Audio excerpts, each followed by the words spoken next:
Good morning, everybody. Welcome back to the channel. Now, before I start off the day with the CRX, I am going to be headed to the post office. I had a subscriber hit me up, and he was asking for a sunroof switch if I had one. And since I deleted the one on this car, I don't need the sunroof switch right here. And because I am sending this one out, and he just seems to have bad luck with the other ones that he has, I'm gonna pull one out of my CRX because I don't have a sunroof in there either, and I don't need it. I have no care for it, and if it breaks before getting to the subscriber's house, hey, he didn't pay for it. So I'm gonna pull this out, head to the post office, and send this out to you, bud.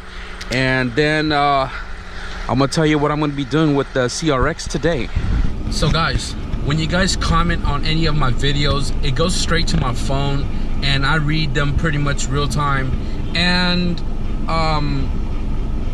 there was a comment that was saying something about removing the AC or under dash filter, or I forgot what it was, that when the cigarette, you know, smoke gets inside the car, the filter will catch it or whatever.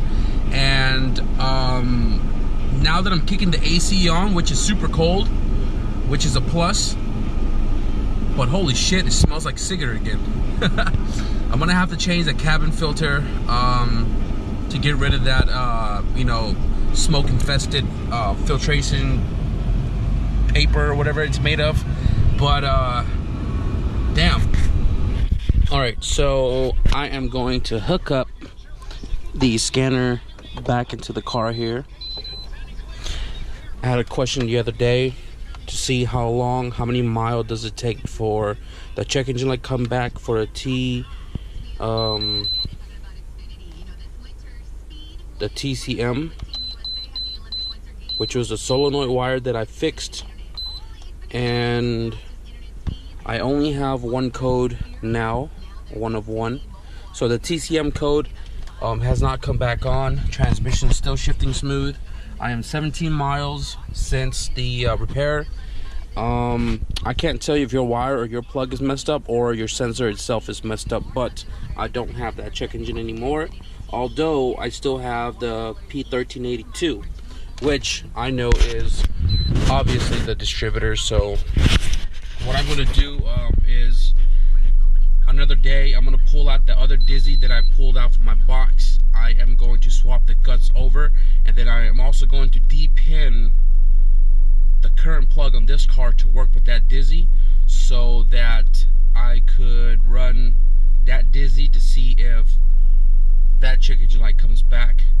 That will pinpoint the Dizzy being the culprit. Otherwise, if the check engine light still comes back, then it's the wiring. So that's that. Got a lot of comments about the CRV, if I'm going to be modifying it, if I'm going to be doing anything to it or whatever the case is. So let me give you guys a little bit of a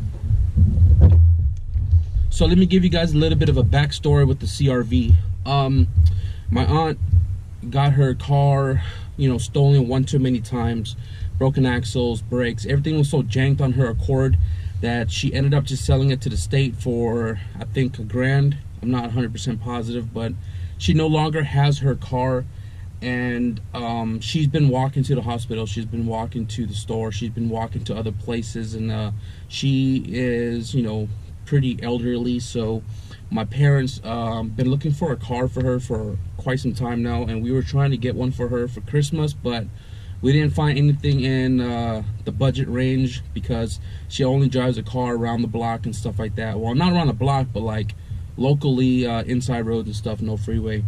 And you know, we acquired this car from a friend of a friend for $500, and we got it for her. And then she was just like, oh, you know, thank you very much, whatever, but she didn't want the car. She didn't want another responsibility on her shoulder, like paying the insurance and so on and so forth, smog, registration, and whatever else goes wrong with the car.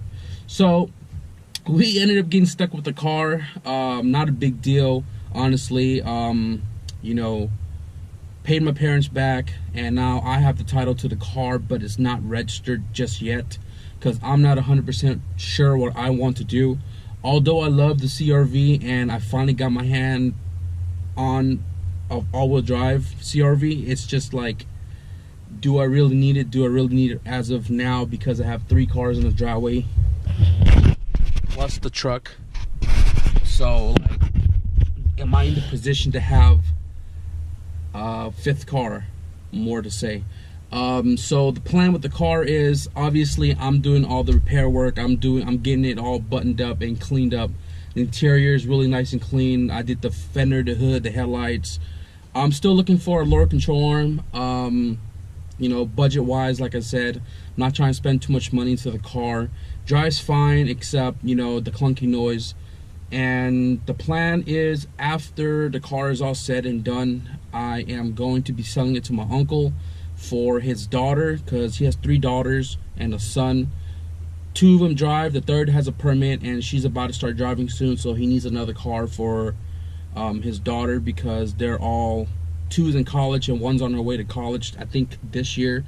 So I'm gonna sell this to him, and obviously he's gonna compensate me for everything that I've bought for this car.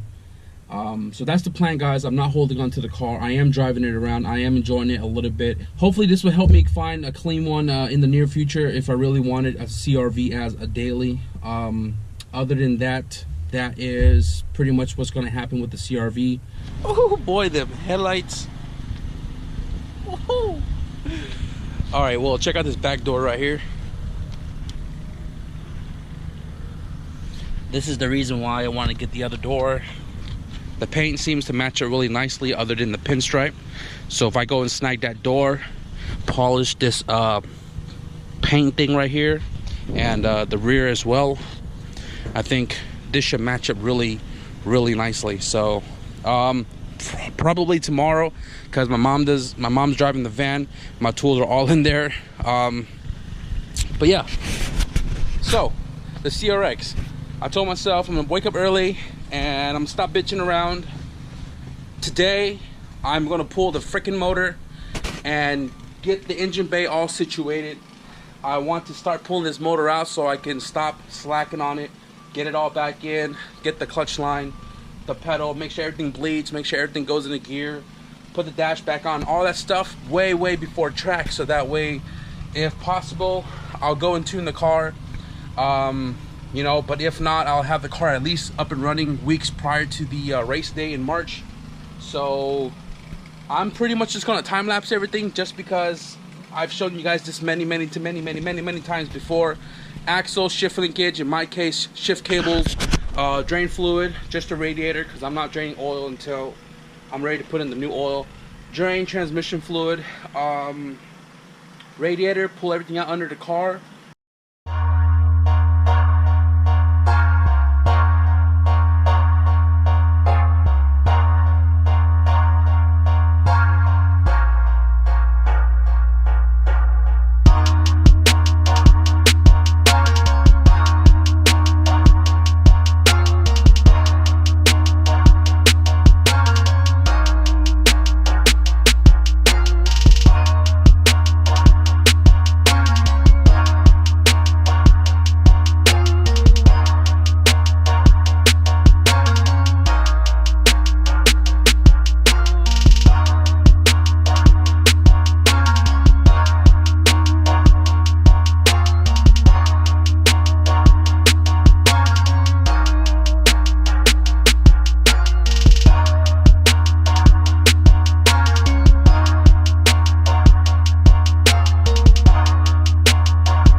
Yo guys, I apologize for having you guys watch my butt for a few minutes here, but this T bracket, it's literally a T, and it was a pain in the ass to figure out all the bolt sizes and everything to take it off the transmission and the rear mount.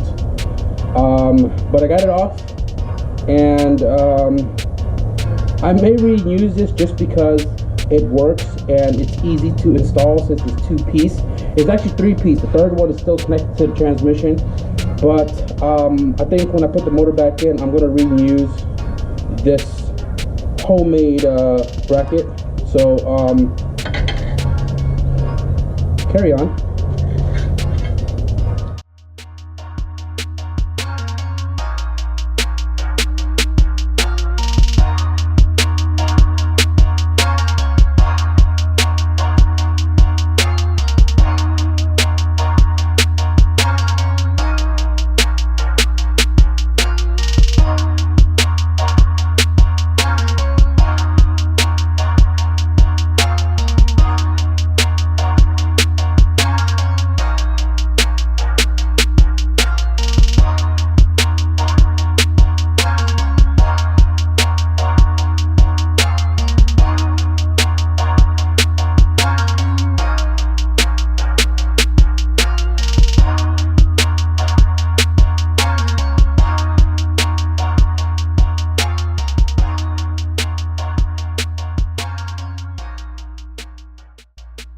We are at 1 hour and 18 minutes, and the time is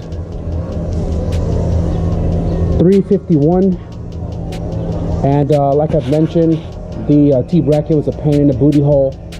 At first, I couldn't take off the axles because the bolts are really stuck in there.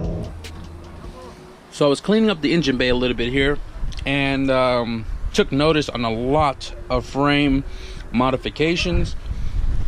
This one right here is fully chopped off. This one right here, I think they cut it because they thought they were going to have clearance issue with the crank pulley, but it does not. That right there possibly have been B series before, because alternator for the Prelude sits in the front and not the back. Subframe modified for the transmission. I've already marked out a little bit more that I have to modify to get a better clearance, because this is literally kissing the back side of the transmission. Once I modify that, I'm gonna re-weld pretty much the gaps closed. So you got this location right here drilled out for removing the stock motor mount ears, and then you got this herpy looking one for the new mount, which then again they are still using the stock Prelude transmission mount, and it's not even fully welded. And I noticed this long hairline crack right there. I don't know if you can see it. I'm gonna have to take care of that. And then you got the bottom frame rail all chopped off because transmission touches right there as well. And there's a lot of holes right here for the hydro bracket. I'm gonna have to weld that all up because that bunch of holes kind of give me goosebumps for some reason. So what I'm gonna do is I'm gonna plate that, and this, cut it up, clean it up a little bit more, cut another plate to size, and then weld it in. I'm gonna try to see if I can get a MIG welding machine. Otherwise, I'm gonna have to use the flux core. It ran fine just like this, but better peace of mind. I want to take care of it a little bit before I paint it and before I put the motor back in. So I didn't even touch the motor. My goal by the end of this weekend, paint the engine bay, plate everything, install the clutch, paint the motor, and get that ready to come back into here. So I started knocking out a lot of the small brackets that are a sore eye in the engine bay not being used. I'm going to be converting the fuel line to -6. I'm just waiting for my fittings to come in. I'll be knocking out this guy right there. Probably going to knock that guy out as well. I'm going to knock this guy out. Holy shit, my English. I'm going to knock this guy out as well. I may or may not knock this guy out. It's pretty flushed on the firewall. It's not really going to bother anybody or anything. And that fits like the reservoir. It can also put a catch can in place right there, or whatever the case may be. I may just leave it there. Let me see. I took out the windshield wiper motor. Probably gonna knock out that bracket as well. I'm not gonna do no tuck, no shave, no crazy shit. Just cleaning up all the ones I knocked out with a chisel rather than a drill bit. So it looks not that half-assed, but still budget built. So a lot of cleaning ahead of me. Subframe is really filthy.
All right guys, so this is as far as I'm gonna get for tonight.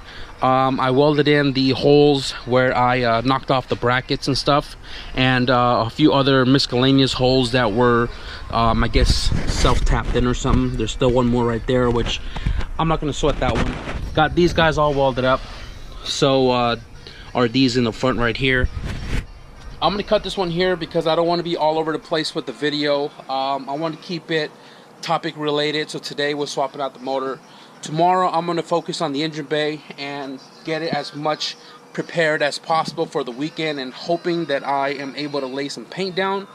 So tomorrow's video is going to contain me pretty much sanding all of that nice and flat, cutting these guys out, going to the scrap yard, getting some plates, cut out some templates, weld them in, fix the crack, cut these ears off, and get this to look somewhat more uniform than a slant and squared. I'm gonna gusset these guys, give it extra strength, subframe, all of that good stuff. So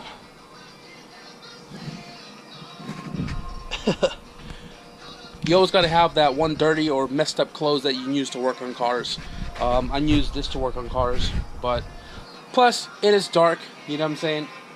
I think I'm on a roll with closing the garage early and having some free time to edit these videos and get them out on time for you guys to get caught up on the projects. I'm getting a bunch of messages because I'm in the squad group text with Zosh, Mark, and Tommy. So that's going to be it for this video, guys. I hope you guys enjoy this one. If you guys want to stick around for more updates on the CRX, be sure to subscribe. Be sure to hit the notification bell. I do daily uploads Monday, Tuesday, Wednesday, Thursday, and Friday. It's going to be a lot more to come for this weekend. So stick around. Thank you guys for watching. And I'll see you guys in tomorrow's video. Peace.